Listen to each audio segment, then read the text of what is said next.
I just wish they did more with Owens' character because I think it's a good example of like a newer version of Austin. I just thought of something else. This is a video I found on YouTube the other day.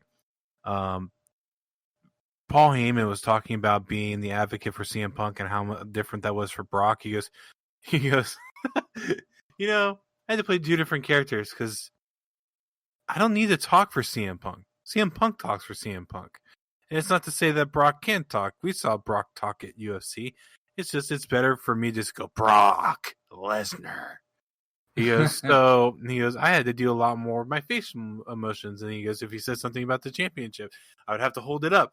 And he goes, it's 40 pounds. So I'm kind of like, please change the subject. Please change the subject. Please change the subject. Oh, thank you. I saw, and it was just, one of those little caveats that Paul Heyman actually thought it through. How can I differentiate the character that I play with Brock Lesnar versus CM Punk? I'm not going to have to talk for him. I'm just going to have to be this, basically this guy holding the belt for him. But go ahead. Oh, sorry. I saw him on a recent, I don't know how recent it really was, little thing on YouTube. They're talking about pairing CM Punk with Paul Heyman. And Paul Heyman was on his way out. He says, I'm going to take some time break. We'll see you in a few months or whatnot. And it says, Vince says, I want you to work with somebody else. And Paul's like, no, I'm going to go home. And Vince yeah, says, it's from the same video. Yeah, it's the same video. Okay. Yeah. He told Punk, he said, we're going to get fired in 4 weeks. Well, it's going to be the best 4 weeks possible. He says, so they don't know what we're going to do the next 4 weeks or something like that. I think it was. Yeah. It was the whole exchange was funny. He goes, no, I really don't want to. Yeah, but we have this idea you want to work with. Fine. Who do you want me to work with? CM Punk. See you Monday. That's exactly what it was. Yeah. And I guess they're ducked down behind the car and he goes, can you believe they put this together? And then Paul Heyman's just like, what you talk about? They're just trying to fire us in 4 weeks. Yeah, but it'll be a very chaotic 4 weeks. Oh, yeah. I had no idea what we do in 4 weeks' time. I mean, it was hilarious watching that one. I didn't get to see the whole interview, but that was very hilarious. Yeah, I watched it, and it was just one of those things. It's like, I completely forgot, like, how he was pretty much just trying to be done with his time because Paul Heyman was off TV for a bit, and that basically Punk revitalized Paul Heyman by having them together. Yeah, absolutely. I think it's a really interesting combination there as we've seen it.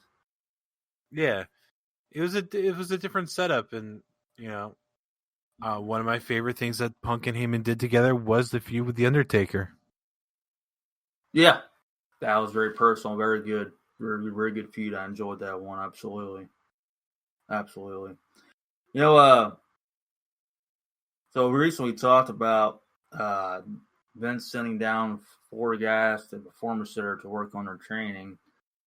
This was recently talked to with somebody on an interview, and he says his dad told him about his rumors that were going on. He says, well, we're always working on our craft, especially now because we don't have live events, but that Performance Center's opened up to everybody.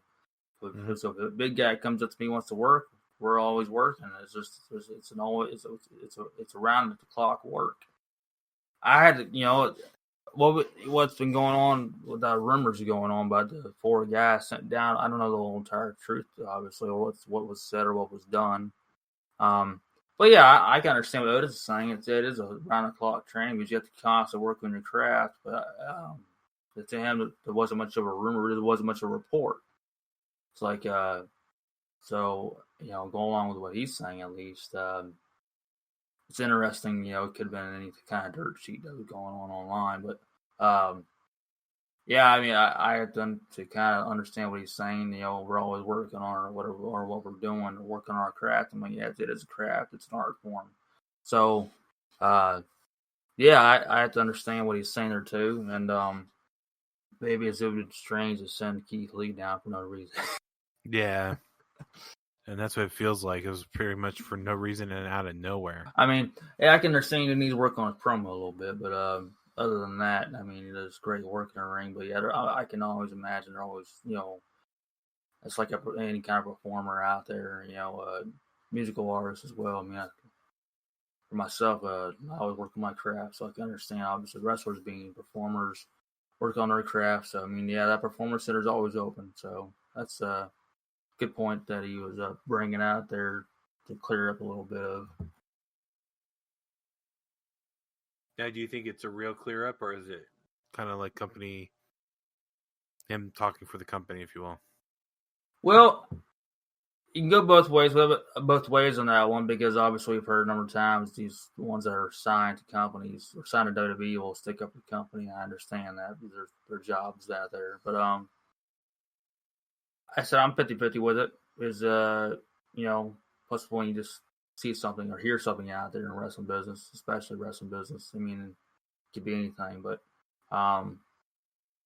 it could be just cover up, but also I'm like, but that's what the performance center's for. So, I mean, as long as you're willing to travel from your home, wherever you live at, to Orlando, I guess, hey, why not? I mean, now they're wrestling in St. Pete, so it's not necessarily, hey, let's go a day or two early and then we'll do Raw or SmackDown.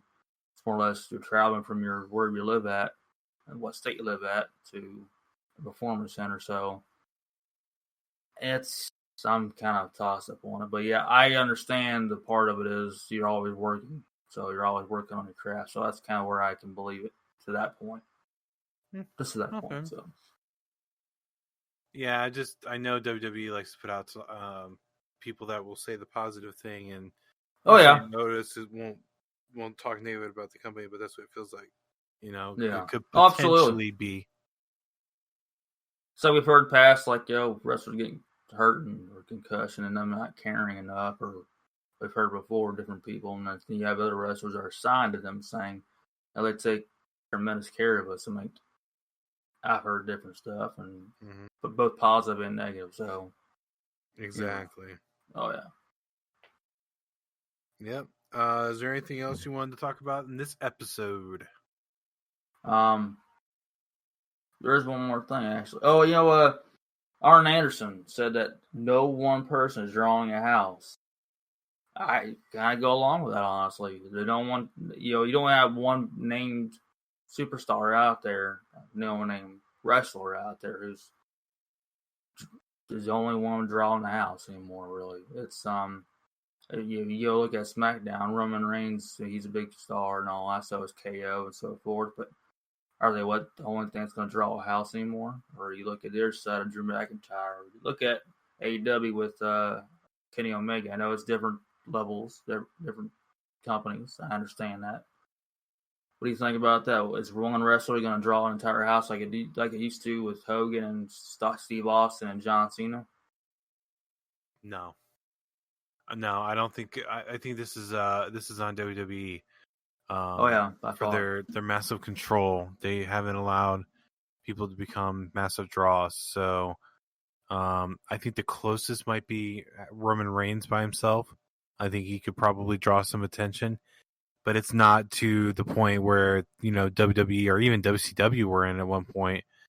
Where it's not a Rock, it's not an Austin, it's not a Hogan, it's not a Nash, it's not a Sting, it's not a Hall or anything like that. They just don't have the ability to get people really interested in what they are going to do next. And that's unfortunate. It's WWE being very creative control on everything and not letting these characters flourish the way they should. And what you're left with is a situation like they're in now, where they have no one really to draw attention to, whether it be house shows or anything else. And I'd be really curious to see what their merch sales look like.